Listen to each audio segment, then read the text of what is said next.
তাহলে আমরা কি প্রমাণ সাক্ষ্য একটু একটু করে কি বুঝতে পারতেছি যে বর্বর জাতি এত খারাপ ছিল, সেই বর্বর জাতি কত ভালো হয়ে গেছে? কিসের কারণে হয়েছে? কিসের কারণে হয়েছে? কোরআনের কারণে। কারণে কোরআনকে আল্লাহ কি বলেছেন? হুদাল লিন্নাস, এটা মানুষের জন্য হেদায়েত, হেদায়েতের পথ দেখানো। কিন্তু আজকে দেখেন বাংলাদেশে প্রত্যেকটি মসজিদ থেকে নিয়ে শুরু করে মাদ্রাসা, মহল্লা, উপজেলা, জেলা শহর থেকে বিভাগীয় শহর পর্যন্ত, রাষ্ট্রভবন, বঙ্গভবন পর্যন্ত সেই হুদাল্লিন নাম যেটাকে আল্লাহ তাআলা বলেছেন মানুষের হেদায়েত, অন্ধকার থেকে আলোর পথে নিয়ে আসবে, সেই কোরআনকে আজকে মানুষ জীবনের সামনে রেখেছে না পিছনে রেখেছে? কোথায় রেখেছে? পিছনে রেখেছে। হুদাল্লিন নাস যেটা আপনাকে পথ দেখাবে, বিপদে পড়লে কি করবেন, হাসি খুশিতে কি করবেন, জীবনের জন্ম থেকে নিয়ে মৃত্যু পর্যন্ত, রান্নাঘর থেকে নিয়ে সংসদ ভবন পর্যন্ত, বঙ্গভবন পর্যন্ত কিভাবে আপনার জীবন চলবে, প্রত্যেকটি বিধান চুল থেকে নিয়ে, চুলের আগা থেকে নিয়ে মাথার পায়ের নিচ পর্যন্ত যে কোরআন বিশদভাবে বর্ণনা করেছে, সেই কোরআনকে আজকে আমরা পৃষ্ঠ প্রদর্শন করেছি। আমরা মুসলমানরা হুদাল্লিন নাস হিসেবে ব্যবহার করতে পারেনি, মেনে নিতে পারেনি, মেনে নিচ্ছি না। যার কারণে কোরআনকে অবজ্ঞা করার কারণে, কোরআনকে পিছিয়ে ফেলার কারণে আজকে নাই শুধু যুগ যুগ ধরে এই মুসলমান সারা বিশ্বে তারা মার খাচ্ছে এই কোরআন থেকে মুখ ফিরিয়ে নেওয়ার কারণে। আজকে সিরিয়ার দিকে তাকান, মুসলমান মার খাচ্ছে।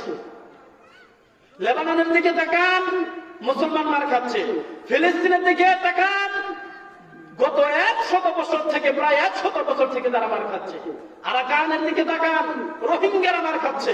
ভারতের দিকে তাকান, যে ভারত হচ্ছে এমন এক জাতি, যে ভারত হচ্ছে এমন একটা দেশ, এই হিন্দুত্ববাদী রাষ্ট্র, এই হিন্দুত্ববাদী রাষ্ট্রে হাজার হাজার বার ধর্মীয় আঘাতে, অনুভূতিতে আঘাত করে, সাম্প্রদায়িক দাঙ্গা লাগিয়ে হাজার হাজার মানুষকে যারা হত্যা করেছে, এই অসাম্প্রদায়িক জাতি, যারা সাম্প্রদায়িক প্রীতি কি জিনিস যারা বুঝে না, যারা সাম্প্রদায়িক সম্প্রীতি কি জিনিস যারা বুঝে না, এই জাতি, হিংস্র জাতি, হিন্দুত্ববাদী রাষ্ট্র, তারা আজকের দিনে আমাদেরকে সাম্প্রদায়িক প্রীতি শেখায়, যাদের মধ্যে সাম্প্রদায়িক প্রীতির ন্যূনতম মাত্রা নেই, যাদের দেশে সাম্প্রদায়িক দাঙ্গা লাগিয়ে, মুসলমান হিন্দু দাঙ্গা লাগিয়ে, শিখদের সাথে দাঙ্গা লাগিয়ে হাজার হাজার মুসলমানকে, হাজার হাজার নিরীহ শিশুদেরকে, নারীদেরকে ধর্ষণ করে হত্যা করেছে এই ইন্ডিয়ান হিন্দুত্ববাদী সরকার।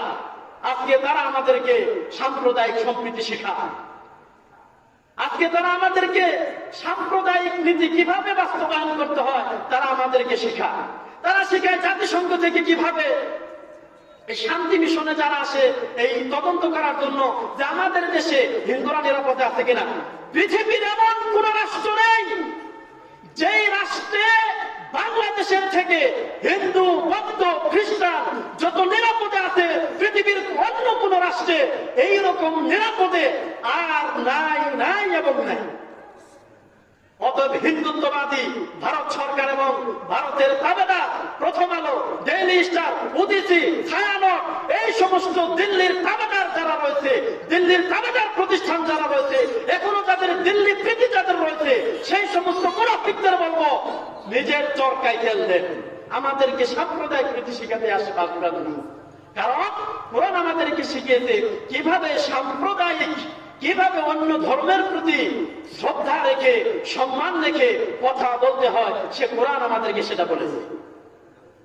সূরা কাফিরুন আল্লাহ তাআলা বলেন লাকুম দীনুকুম ওয়ালিয়া দীন,